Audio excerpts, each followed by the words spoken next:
Dan bersama kita telah hadir 4 orang narasumber di Studio Metro TV pada malam ini. Yang pertama adalah anggota Komisi 6 DPR RI, Andre Rosiadi. Bang Andre, selamat malam. Selamat malam, Mas Leo, Bang Leo. Dan juga telah hadir bersama kita Direktur Eksekutif Asosiasi Pemerintah Kabupaten Seluruh Indonesia atau APKASI, Sarman Simanjorang. Bang Sarman, selamat malam. Malam. Juga telah hadir bersama kita Wakil Ketua Umum APindo, Asosiasi Pengusaha Indonesia, Sinta Kamdani. Bu Sinta, selamat malam. Selamat malam, Mas Leo. Juga telah hadir bersama kita Eksekutif Director Segara Research Institute, Peter Abdullah. Pak Peter, selamat malam. Selamat malam, Bang Leo. Dan juga telah bergabung bersama kita lewat sambungan telekonferensi Zoom, Pelaksana Tugas Deputi Ekonomi Makro dan Keuangan Kementerian Koordinator Perekonomian, Ferry Irawan. Pak Ferry, selamat malam. Malam, Mas Leo.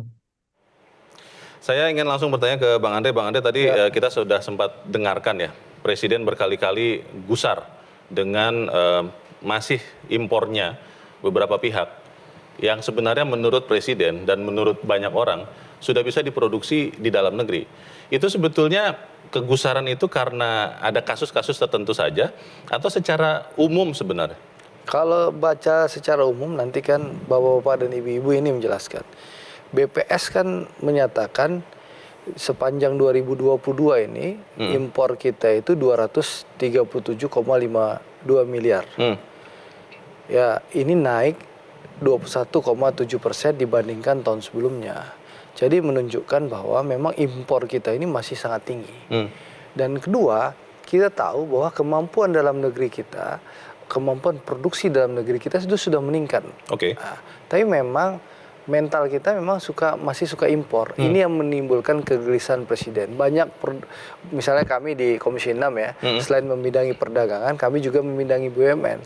Bagaimana gusarnya Pak Presiden dan juga Menteri BUMN sudah dihimbau oleh Presiden dan Menteri BUMN bahwa BUMN kita lebih mengedepankan TKDN dan menggunakan program negeri, tapi masih banyak juga yang masih bermain impor. Nah, contoh yang lagi viral sekarang kan kereta bekas dari Jepang. Gitu loh. Banyak hal yang sehingga menimbulkan kegelisahan dan kegusaran Presiden, terutama penggunaan APBN-nya teman-temannya pasukannya Bang Sarman ini.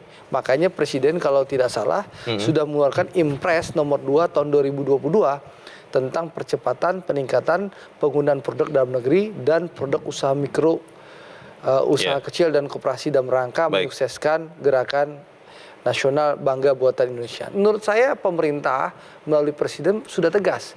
Tinggal bagaimana implementasinya. Nah, di negara kita ini masalahnya peraturannya baik-baik, aturannya bagus-bagus. Masalah bangsa kita hanya satu, eksekusi. Baik. Seperti itu. Sebelum saya bertanya nanti ke pengawasan juga kepada Bang Ande, tapi saya ingin ke Bang Sarman dulu. Tadi sudah disebut bahwa impor itu juga banyak katanya dilakukan oleh kementerian lembaga dan juga pemerintah daerah. Itu benar apa bagaimana? Kalau kita lihat bahwa pemerintah daerah sudah sangat komitmen ya dengan apa yang diminta oleh Bapak Presiden. Apalagi kan sebenarnya sebelum keluar instruksi Presiden nomor 2 itu sudah ada namanya PP nomor 29 tahun 2018. Di mana pemerintah daerah itu sudah membentuk yang namanya tim TKDN. Ya, tingkat kandungan dalam negeri ya?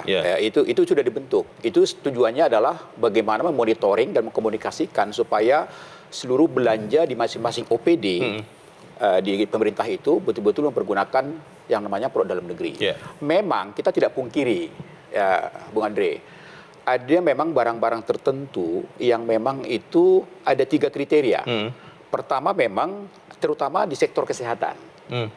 Ada yang memang terus terang bahwa itu 100% belum bisa diproduksi dalam negeri. Ya, ini saya catat banyak nih. Ada farmasi, misalnya seperti alat suntik, misalnya kemudian mengenai kapas alkohol dan lain. Ada yang sudah mampu diproduksi, tapi belum mampu memenuhi pasar. Volume masih kecil. Volumenya masih kecil. Misalnya continuous ventilator, misalnya pasien monitor, kemudian USG. Mobile X-ray. Nah, itu sudah bisa diproduksi dalam negeri, tapi belum mampu memenuhi kebutuhan pasar. Jadi mau tidak mau separuh, gitu kan? Kemudian ada yang memang sama sekali belum bisa diproduksi dalam negeri, ya, misalnya seperti CT scan.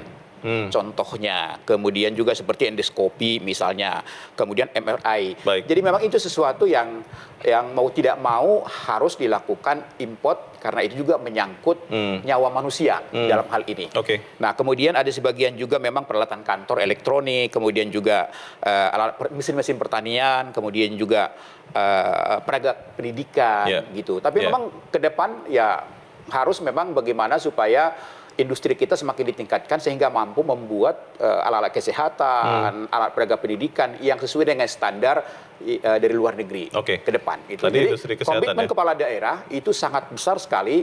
Apalagi Pak Presiden kan melakukan evaluasi, memanggil seluruh bupati dan dicek satu persatu gitu. Baik. Jadi komitmennya sudah sangat tinggi. Oke, Bu Sinta, sebenarnya kan kalau ekspor impor itu sesuatu yang biasa ya di dalam dunia bisnis dagang. Kalau pengusaha melihatnya, apakah memang sekarang Indonesia itu masih lebih banyak impor sampai kemudian dikatakan negeri yang suka impor, atau memang sudah pelan-pelan dikurangi sebetulnya? Tadi saya ini Mas Andre, permasalahan dengan Indonesia itu eksekusi memang selalu. Itu udah paling utama momoknya. Tapi mungkin kita mesti melihat kenapa. Ya, pertanyaannya kenapa sih kita masih terus continuing import ya? Jadi mungkin kita mesti melihat juga struktur daripada import Indonesia selama 5 tahun terakhir. Ini memang didominasi oleh import produktif. Jadi di mana setiap bulannya itu sekitar 70 sampai 75% dari total import itu merupakan import bahan baku dan bahan penolong yang berkorelasi dengan penciptaan produktivitas jangka pendek. Jadi 3 sampai 6 bulan realisasi import. Dan sekitar 10% itu terdiri dari import barang modal yang berasosiasi dengan realisasi investasi. Nah, kalau kita lihat dari data BPS ini mungkin terakhir di Februari 2023, itu memang total import nasional, import bahan baku penolong itu masih 74%. Nah, yang menarik ini dilihat bahwa import barang modal 2,76% dan import barang konsumsi itu berkontribusi 1,36% dari total. Nah, tapi kita mesti perhatikan ini kenaikannya. Jadi kenaikan tertinggi itu ada di import barang konsumsi. Jadi justru barang penolong bahan baku itu malah turun, kontraksi. Tapi barang konsumsi itu naik paling tinggi. Nah, ini yang harus menjadi perhatian kita. Kenapa barang konsumsinya malah naik? Padahal bahan bakunya itu justru yang diperlukan. Tadi kita kembali lagi dengan pertanyaan siapkah kita, ya kan? Nah, kalau dilihat memang tadi sudah disampaikan jenis-jenis produk yang kita memang masih butuhkan. Belum bisa produksi sendiri. Tapi permasalahan utama yang kita hadapi itu sebenarnya kan industrialisasi kita. Ya kan, pengembangan kita masih bergantung kepada import bahan baku. Jadi kita belum bisa mengembangkan produksi import jadi industri hulunya industri belum. Hulu kita ini belum jalan, apalagi hilirisasi, ya kan?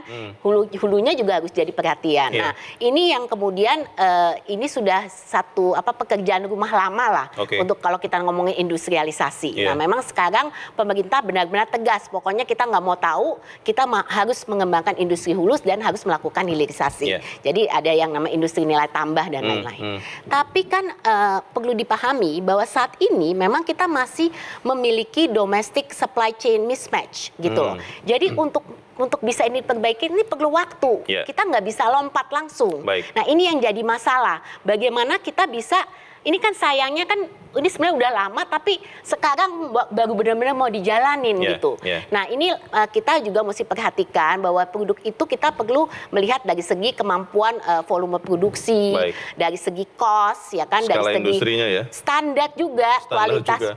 Ini kita semua ini harus jadi perhatian gitu. Jadi nggak segampang itu absorpsi dari industri ini untuk produksi manufaktur. Ini harus jadi perhatian juga gitu loh. Jadi nggak sembarang kita hanya produksi, tapi jenisnya benar-benar yang bisa dimanfaatkan dipakai oleh yang dibutuhkan oleh industri manufaktur. Jadi ini mungkin yang harus jadi perhatian kita. Terima kasih Bu Sinta. Masalahnya adalah konon katanya impor itu lebih disukai sebagian orang karena ada rente yang diperoleh ketimbang memproduksi sendiri. Diproduksi di dalam negeri pun juga ada pemburu rente yang lain yang suka datang kalau katanya meminta sesuatu, biaya-biaya non operasional. Apakah benar demikian? Tetap bersama kami, Economic Challenges segera kembali.